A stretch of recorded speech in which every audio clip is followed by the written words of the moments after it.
많은 분량을 자랑하는 애니메이션을 20분 안에 다 본다. 이름하여 20분 안짜게니.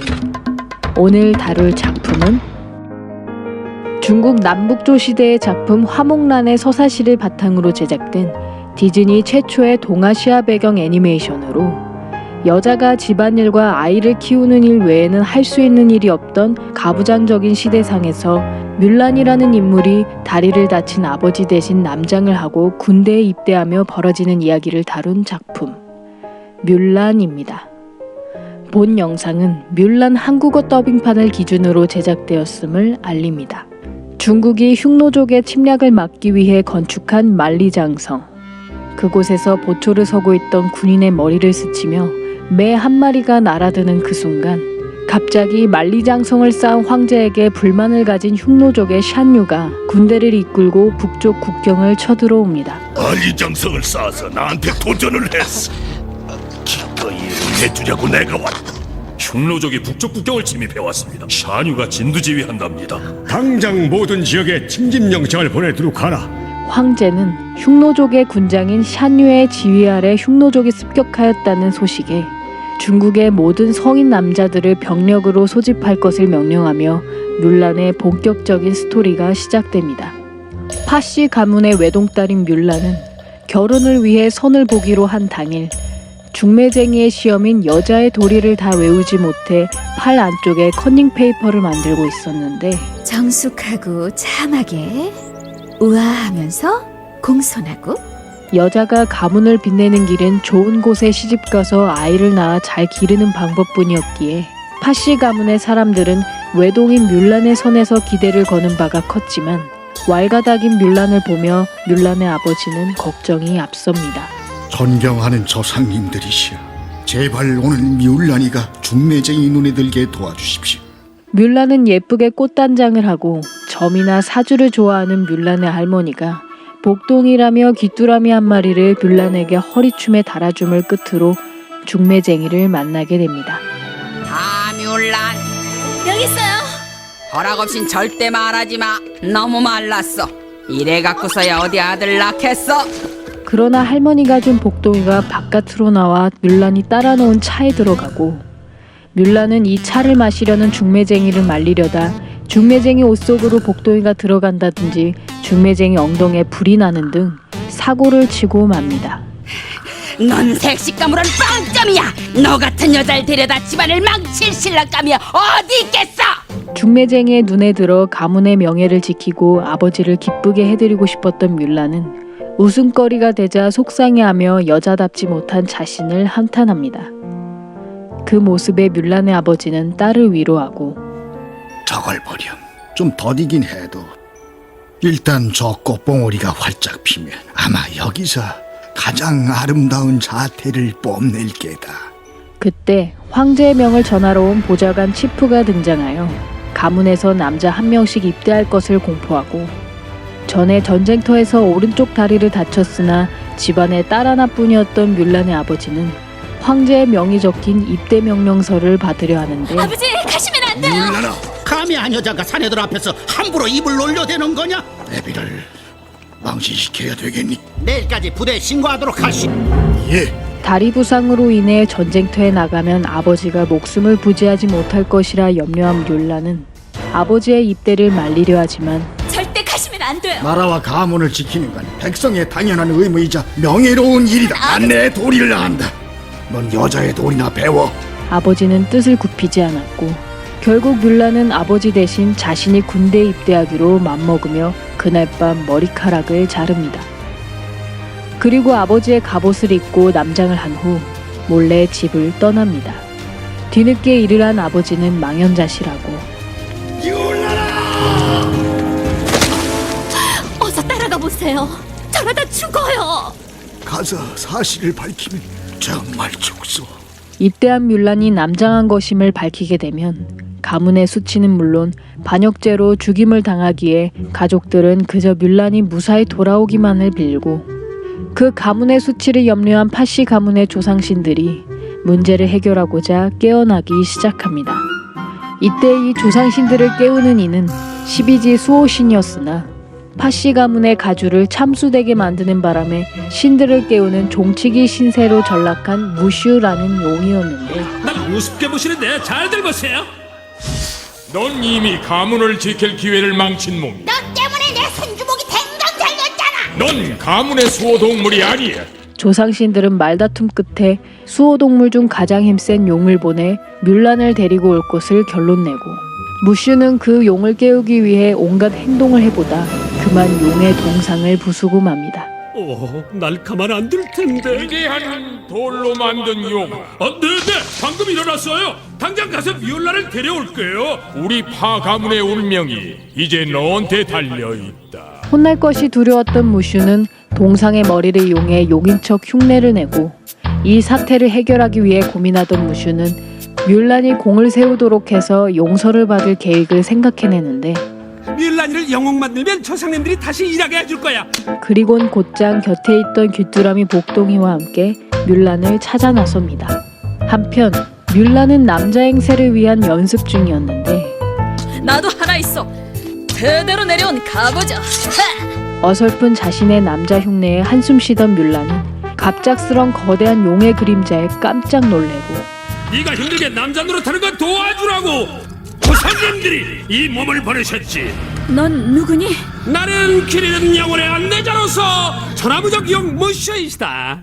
넌 작다고. 당연하지. 난 간편한 여행용 크기니까. 조상님이 보내준 용이라는 말에 일단 뮬란은 무슈를 한번 믿어보기로 하고 갈게 남자들 인사법이야.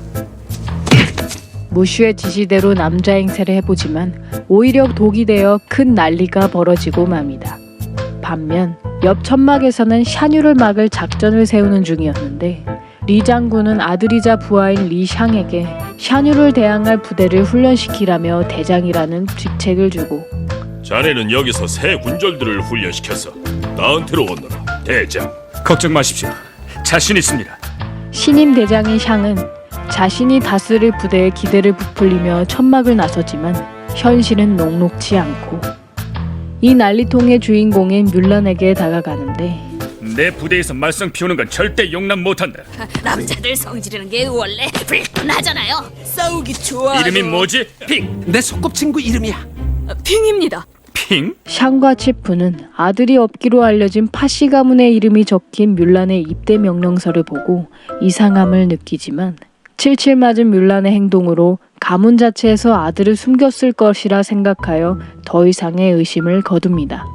훈련 첫날 무슈는 등교하는 딸내미 챙기듯 뮬란을 살뜰히 보살피고 얘기할 시간 없어. 잘 들어. 오늘은 훈련 첫날이니까 선생님 말씀 잘 듣고 싸우지 마. 예, 칼 가져가야지. 우리 귀염둥이가 입대를 하다니. 샹은 양손에 추를 달고 높이 뻗은 통나무의 가장 위에 꽂힌 화살을 빼올 것을 지시하지만 아무도 성공하지 못하자 샹은 다른 훈련을 진행하고 뮬란은 계속되는 강도 높은 훈련에 쉽게 적응하지 못합니다. 거기다 뮬란은 부대에 온 첫날 동료들에게 주먹질하며 시비를 거는 바람에 동료들과도 어울리지 못하고 남들보다 힘이 딸려 맨날 혼자 나고대기 일쑤였는데 이에 샹은 결국 뮬란에게 집에 돌아갈 것을 지시합니다. 그러나 뮬란은 순간 오기가 발동하여 그동안 아무도 빼지 못했던 통나무의 화살을 밤새 시도한 끝에 빼내는 것을 성공하고 이 과정에서 이를 지켜보던 동료들의 지지와 샹의 인정을 받으며 뮬란은 샹의 부대에서 한 명의 군인으로 성장하게 됩니다. 그렇게 샹의 부대가 높은 전투력을 갖추던 때 그들의 적인 흉노족의 샤뉴는 인근 마을에서 자신의 매가 가져온 인형을 통하여 황실의 군대가 자신들의 근처에 와 있음을 파악하고 백마의 털이요, 황실의 말이죠. 이 인형은 동역고개 근처 마을에서 가져온 거다. 그곳에서 황실군이 우릴 기다린다. 그 고개를 지나가는 게 황궁으로 가는 지름길이야. 샤뉴는 황실의 군대를 기습할 것을 계획합니다. 흉노족의 그림자가 점점 들이우는 가운데 샹은 치프에게 부대를 출정하게 해줄 것을 요구하지만 치프는 자신의 지위를 언급하며 이를 거부하는데 우린 모든 훈련을 마쳤어. 장군님께서 내 보고서를 보시면 절대로 이 부대를 보내란 명령은 안 하실 거예요. 그대 아버지가 장군이지만 이 몸은 황제 폐하의 보좌관이에요. 이 이야기를 밖에서 듣고 있던 뮬란은 샹을 보며 안타까워하고 이를 지켜보던 무슈는 뮬란이 샹에게 호감을 가졌음을 알게 됩니다. 나는 봤지롱. 너처럼 자 좋아하지? 뮬란이 공을 세우게 해야 했던 무슈는 샹의 부대를 출정시키기 위해 몰래 복동이를 이용하여 리 장군이 전가를 보낸 것처럼 조작하고, 아들아, 우린 흉노족을 기다리고 있다. 네 부대를 이끌고 와서 도와다오. 이 장군으로부터. 군기가 너무 빠졌잖아. 내 말 알겠어? 그래, 그렇지. 한결나 끝나서 가자. 장군님의 급한 전거리요. 자, 장군님한테서 급한 정갈이 왔소. 당장 출동하래. 샹의 부대는 무슈의 계략으로 출정을 하게 됩니다. 고된 행군 중 군인들은 자신들의 이상형을 말하며 색식감에 대한 이야기로 들뜨던 때, 목적지에 도착하자 그들은 현실을 직시하고, 이럴 리가 없어. 아버님께서 여기 계셨을 텐데. 대장! 장군님의 샹은 흉노족의 습격으로 아버지의 군대가 몰살당한 현장을 보고 아버지의 죽음에 슬퍼하지만 곧장 자신의 직책을 깨달으며 자신의 부대를 이끌어가는데, 적은 황궁 쪽으로 갔다. 나라의 운명이 우리 손에 달려있다. 전진하라. 뮬란은 흉노족이 황실군의 위치를 파악하는 데 이용했던 인형을 리 장군의 투구 앞에 놓아두며 그를 추모합니다. 샹의 부대는 흉노족보다 먼저 황궁에 도착하기 위해 눈산을 거슬러 오르던 중 무슈의 장난으로 그만 뮬란이 옮기던 대포 하나가 터져버리고, 어떻게 된 거야? 적에게 우리 위치를 알려줬잖아. 이제 그때 매복하고 있던 흉노족의 습격을 받는데, 뮬란은 흉노족 위에 거대한 눈더미들을 발견하고 샹의 명령으로 샤뉴에게 대포를 겨누던 야오의 대포를 빼앗아 달리기 시작합니다. 자, 쏘려면 지금 쏴야 돼. 얼른 불붙여. 그리곤 그 눈더미의 눈산을 향해 대포를 날려 눈사태를 일으키는데, 그 눈사태에 파묻혀가는 자신의 부대를 본 샤뉴는 분노에 뮬란을 공격하고, 뮬란은 눈사태에 파묻힌 샹을 구하며 모두와 함께 무사히 도망칩니다. 덕분에 내 목숨을 건졌어. 난 이제부터 널 믿겠다. 그러나 샤뉴의 공격을 받은 뮬란은 복부의 상처로 인해 정신을 잃고 핑, 기운내. 치료하는 과정에서 샹은 뮬란이 여자임을 알게 되는데, 어쩐지 처음부터 뭔가 수상쩍다 했어. 기집애야. 내 이름은 뮬란이에요. 아버지를 구하기 위해서 그랬어요. 이건 너희 가문의 수치다. 샹은 상관모독죄와 반역죄로 뮬란을 처형하려 하지만 자신의 목숨을 빚진 뮬란을 죽일 수 없었던 샹은 칼을 거두고 널 살려주겠다. 이제 빚은 갚은 거야. 혼자 남은 뮬란은 그동안 자신이 해온 행동들을 후회하며 눈물을 흘립니다. 나도 뭔가 할 수 있다는 걸 보여주고 싶었는지도 몰라. 그래서 거울 속에 내가 가치 있는 사람이고 싶었어. 내 생각이 틀렸어. 무슈는 슬퍼하는 뮬란을 보며 자신도 진짜 수호신이 아님을 고백하는데, 실은 나도 진짠 아니야. 넌 아버지를 위해 목숨을 걸었지만 난 나를 위해 널 이용했어. 이젠 아버지한테 가서 사죄를 해야겠어. 같이 시작한 일이니까 끝까지 같이 하자고. 집에 돌아갈 채비를 하던 뮬란은 샤뉴와 그 부하들이 살아있음을 발견하고 너희 집은 이쪽 방향이야. 적들을 막아야만 돼. 샤뉴를 막기 위해 뮬란과 무슈는 황궁으로 발길을 돌립니다. 한편 황궁에 도착한 샹의 부대는 흉노족을 무찔렀다는 공으로 영웅 대접을 받으며 행차 중이었는데, 그 공은 뮬란의 공이었기에 샹과 그녀의 동료이자 친구들은 화려한 축하에도 기뻐하지 못합니다. 그때 뮬란이 나타나 샹에게 샤뉴가 살아있음을 알리고, 대장님, 산에서 그들을 봤어요. 내 말을 믿으셔야 돼요. 그건 왜지? 핑을 믿는다고 했었죠. 핑과 뮬란이 뭐가 다르죠? 그러나 샹은 그녀를 그냥 지나치고 황궁에 도착하여 황제에게 샤뉴의 칼을 선사하는데, 적장 샤뉴의 칼을 여기 가지고 왔습니다. 자네 부친께서 아주 자랑스러워하실 거야. 그 순간 샤뉴의 매가 칼을 낚아채 자신의 주인에게 전달하며 샤뉴와 부하들이 등장합니다. 샤뉴와 부하들은 황제를 납치하여 황궁문을 걸어 잠그고, 자신을 도와줄 사람을 찾던 뮬란은 아무도 여자인 자신의 말을 들어주지 않자 자신의 동료들을 부르는데, 이봐, 친구들, 좋은 생각이 있어. 뮬란을 신뢰하던 친구 야오 링 치엔포는 아무 의심 없이 그녀의 작전을 이행하고 이에 샹도 함께 거들게 됩니다. 샤뉴가 황제에게 절을 요구하며 위협을 하는 한편 만리장성과 군대는 무너졌어. 이제는 당신 차례야. 내게 절해. 아무리 거센 바람이 불어도 산이 움직이는 법은 절대 없다. 뮬란과 친구들은 후궁으로 변장하여 문을 지키던 샤뉴의 부하들을 제압하고 샹이 샤뉴를 막는 틈을 타 황제를 구하는 것에 성공합니다. 그러나 샹은 샤뉴의 공격을 받아 미처 도망치지 못하고 그런 샹을 두고 도망칠 수 없었던 뮬란은 자신이 샤뉴의 부대를 눈사태로 공격했던 그 군인임을 밝히며 샤뉴에게 쫓기게 됩니다.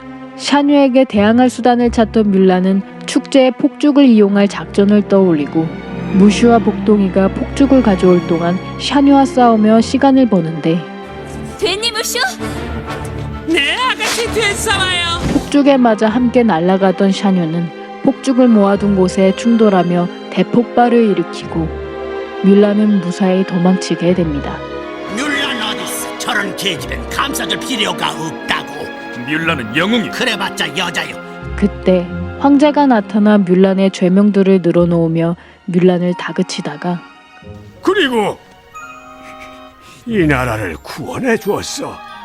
황제는 샤뉴에게 결코 숙이지 않았던 고개를 숙이며 모든 국민들이 뮬란을 영웅으로 추대하게 됩니다.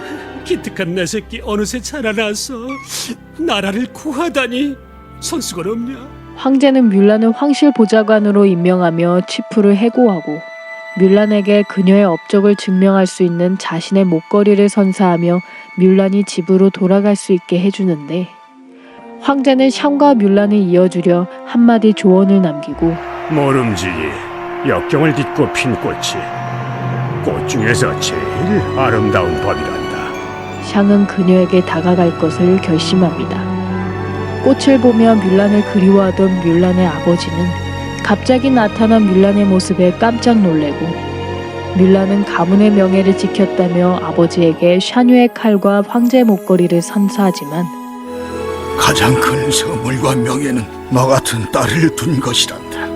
뮬란의 아버지는 살아 돌아온 뮬란을 안으며 행복해하고 그때 샹이 뮬란의 집을 방문하는데 투구를 잊었더라고요. 저녁 드시고 가실래요?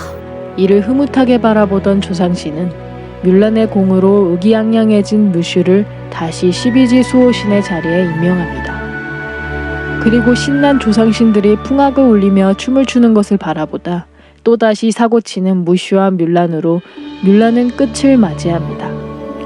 마지막에 뮬란과 샹의 관계에서 둘이 이어질 것이란 열린 결말로 끝나는지라 속이 답답한 분들이 꽤 있을 것이라 생각되는데 이 둘의 관계는 뮬란2에서 급속도로 가까워지니 궁금하신 분들은 다음 뮬란 2편을 기대해 주시기 바랍니다. 여기까지 뮬란이었고요. 여러분의 구독과 좋아요는 힘이 됩니다. 구독을 하시면 다음 영상을 더욱더 빨리 만나보실 수 있습니다. 그럼 많은 시청과 관심 부탁드리면서 다음 편에서 만나 뵙겠습니다.